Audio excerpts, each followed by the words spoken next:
Overden. Good afternoon and bonjour. I hope you can hear me. Yes? Okay. That's not really easy to be almost the last one after all the quality of the people since this morning. Hi.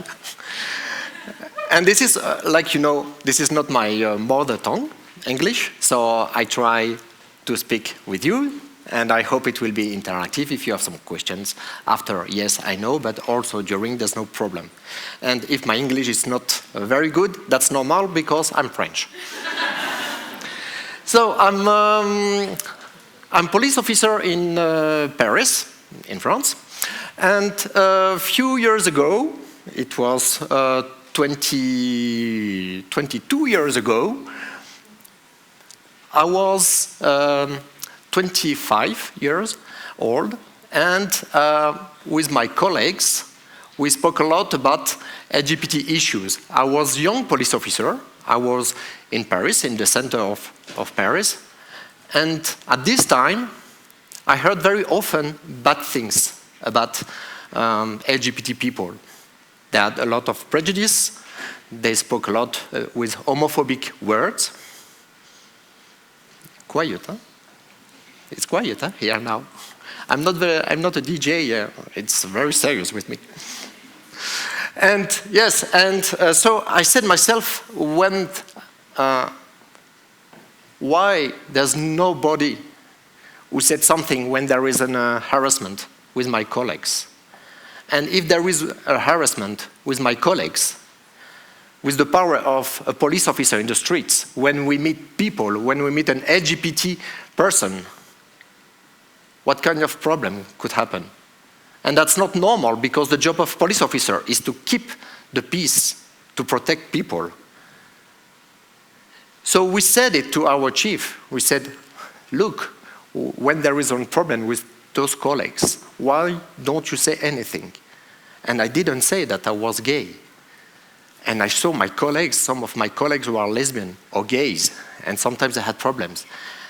And I was a little frustrated because I didn't find the courage to say, I'm gay, I'm police officer, let me be relaxed. I just want to be my job. I just want to be a police officer because I like it. I like to protect the people. And finally we said, okay, that's enough. And we want to create something to fight homophobic, to make homophobic issues in the police office or in the police stations in France. And when we created our organization in 2001, few years after, we created the European organization, because we realized that in different countries, at this time it was in the Netherlands, in England, in Germany, and in France, who happened the same situation. And so we said, okay, we now decided to create it. So we are an organization in all Europe, in 18 countries, not only the European Union, but in all Europe. And we are now together.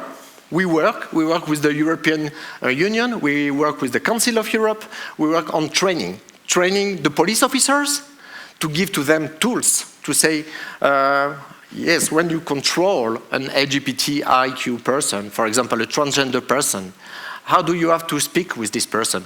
Do you have to control this person and to say Mr. or Mrs.? And if on the passport it's not exactly the same, if this person said I'm a woman and on the passport it's a male name, what do you have to do? And if you have to make the big control to search, you know, the body search, and how do you have to do? And so we decided to explain this to our colleagues, to the chief of different police, and with the Council of Europe, I will explain it to you later, we created a manual. So this is our members, and the last organization was created was last year in Bulgaria with my colleagues Parmentier, who is here. Let me introduce him. Can you just stand up?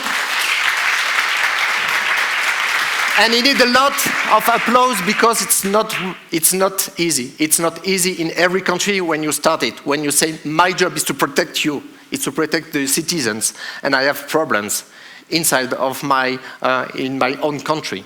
And that's not normal because we are all in the European Union. European Union is our home to all of us. Every 2 years, we organize a meeting in our own organization. It was here, for example, in Paris, and we did the last one in Athens. And in our organization, we have different groups to speak about specific issues. For example, here is the women's group. Oh, this is not me. Yeah, okay. Yes. And also a group with transgender police officers, because it is also in the police forces that you can be a transgender person. That's not a problem. You have your own life, and this is our job, so that's not a problem. If there is a problem in one country, we have to try to verify why this is a problem and just to correct it together. And we know that it's not easy to be a transgender person in the normal life and also in the police forces. That's why we said, okay, let's speak to the people, let's speak to the police officers in different academies. We exchange with them. And this is normal that it's not easy, because it's not usual. You don't meet every day a transgender person. So we try to speak more and more about LGBT issues, but also about transgender issues. The goal is just that, to normalize everything. That's we are all together, we are all different, and this is a normal life. And we don't want no more to hear, oh, breaking news. My colleagues or my neighbor, she's a lesbian. Oh, wow, breaking news. No, just a normal life. She lives with another woman, and I live with my man. That's not a problem. I speak to you about the manual here. This is manual created by one person of the EGPA with the Council of Europe. This manual is created to make the continuing training. Continuing training means to train our colleagues who already work in the police stations.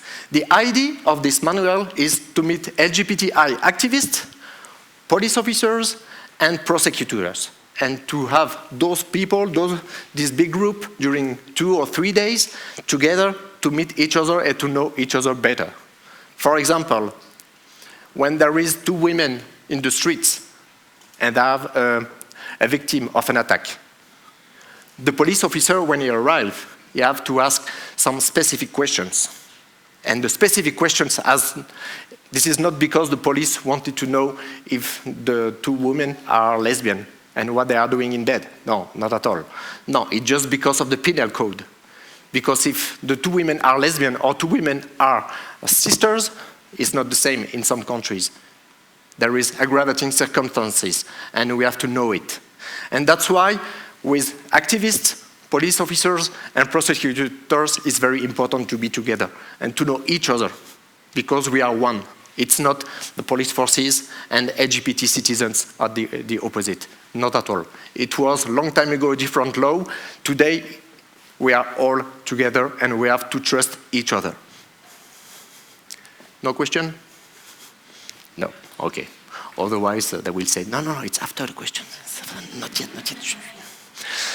So with those pictures, you can see here, for example, in Luxembourg, in the police, in Spain, or in Belgium there. So in a lot of countries, in police academies, we met the young police officers. Why do we want to explain it to you? Because you have to know that the police of tomorrow, the police of the future, is not moving. Is now moving, not now. No, it's now moving, not. I'm French, I said to you. Yes, so it's to prepare the police forces of tomorrow.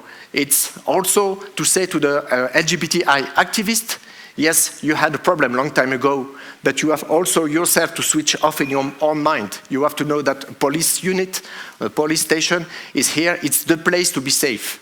And if it's not, that's not normal, because it's our job. It's really the place that you have to find security, to be safe. And when we say to some people in different countries, if you have a problem because the police officer in front of you is homophobic, it's not the police, it's him or it's her. And we have to denounce it, because they do They do a bad job. It's not ethics. It's not legal. In European Union, the police, oh, I said 10 with something. It means beer or minutes, maybe? Oh, okay, thank you. So 10 minutes. Yes, so that's why it's very important for us to work in different countries. And our colleagues Parmentier Genjev here will work with Denica, with this manual to try to go in the police academies here in Sofia to train our colleagues.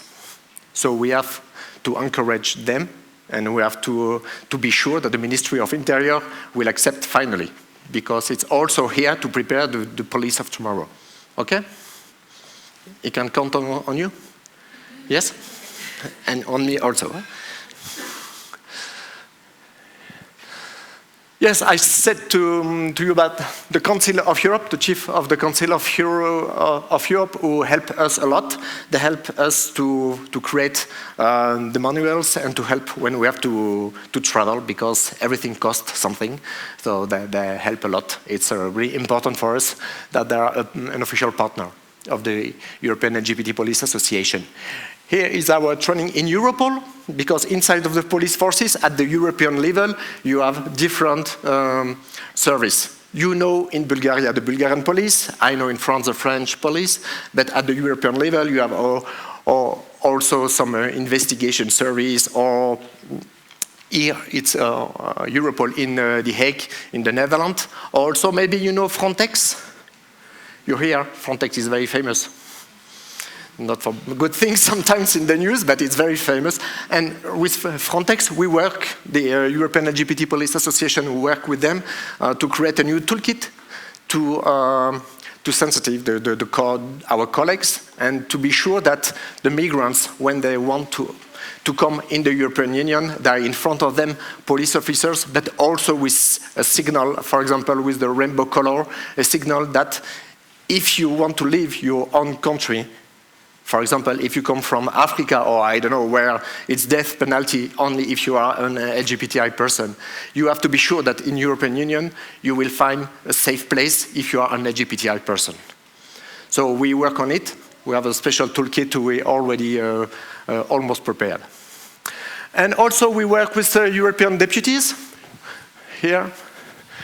She's from Germany, and it was in the Parliament in Brussels, because we would like to be sure that tomorrow every country of the European Union has almost the same level of legislation.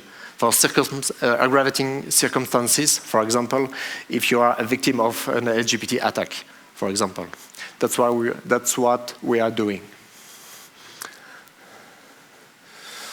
Like I said to you, every 2 years we meet each other in another country in Europe. This picture was made in Paris in 2018, just before the COVID. And on this place, we are 200 persons, and we exchange what happened in your own country, what kind of best advices you can give to me, and we can exchange. And for example, in some countries you have an official person who we call liaison officer. A liaison officer is one police officer who the work is to be in touch with the LGBTI community. The idea is to build bridges between those two worlds to know each other better. Like that, after the LGBT activists trust better the police forces, and the police forces they know better the LGBT community. And it works a lot. It works a lot because also after a lot of people who are victims of an LGBT attack or hate crime, they can come in the police unit to file a complaint, because it's really not easy to speak to a police officer in uniform in front of you to speak about something very intimate. And we know it.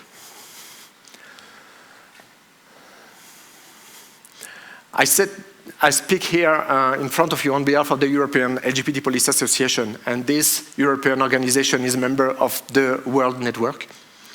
So you have to know that what we create now in Bulgaria is exactly the same now in almost all the world. So it's not something only for your own country, but it's a really big wave now.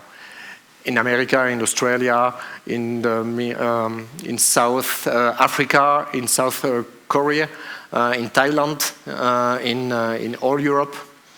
So year after year, there are more and more countries who join us.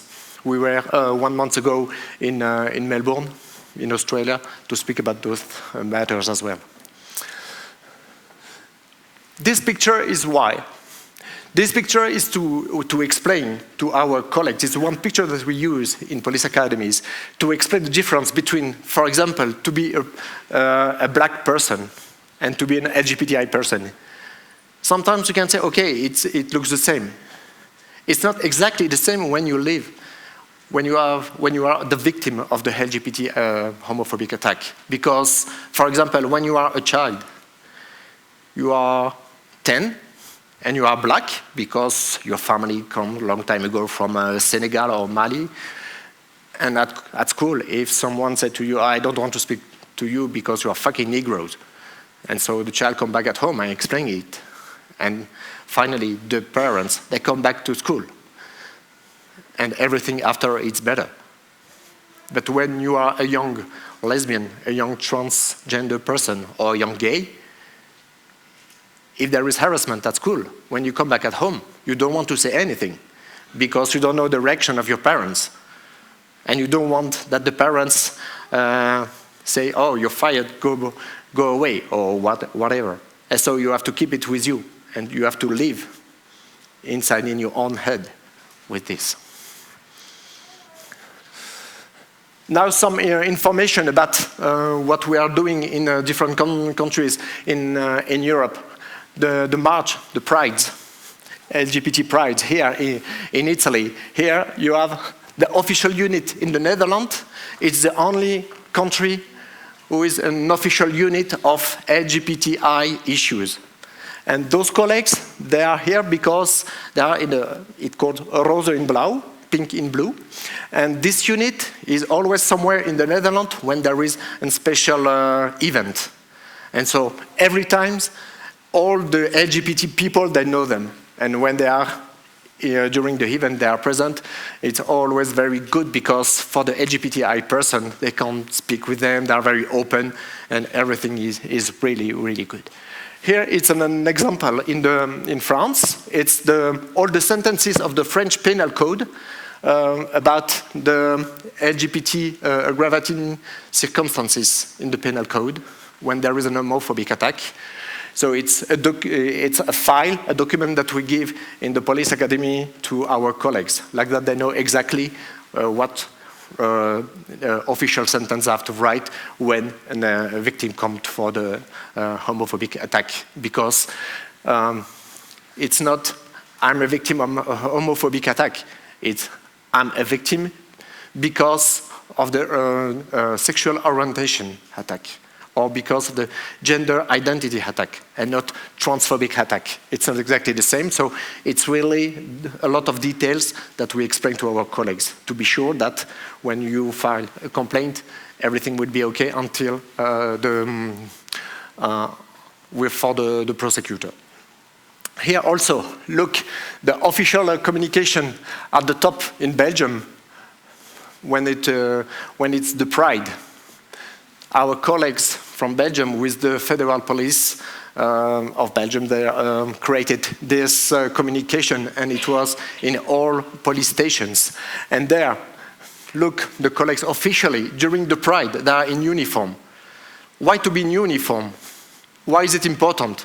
Because, like you, I'm proud to be a police officer, and I'm proud because I am an LGBT activist, and I want to say to the LGBT citizens, look, the police is with you. We are not 50 years ago. Now we are together, so join me. Let's be together, because together we are stronger, like someone said this morning. I don't remember who, but... So that's the message. So here, the Northern Ireland, here in Norway, for example. In Germany and also in Belgium, look here. In Belgium, it was on May the 17th, an official communication of the federal police. In all police stations, it was this. to show to the colleagues, look, it's a private part of our life to be, for example, to be gay, but it's also the normal life. Because I'm not a robot, I'm a person. When I am in my job, when I do my job, I am Alain. But for example, the Monday morning, when I said, hi guys, how are you? Oh, what did you do during this weekend? I want to explain that I was with my man, with my husband. I was in my family. And that's just a normal life. So if you have some questions, because I think I will see another paper in a few minutes. If you have some questions, I'm still available now or later, or just after, during a break, or just let me know. And don't forget that we are a tool. We are a tool, and you have to, don't hesitate to contact us, because we are here for you. We are all together, police officers and LGBT citizens. Okay? Thank you.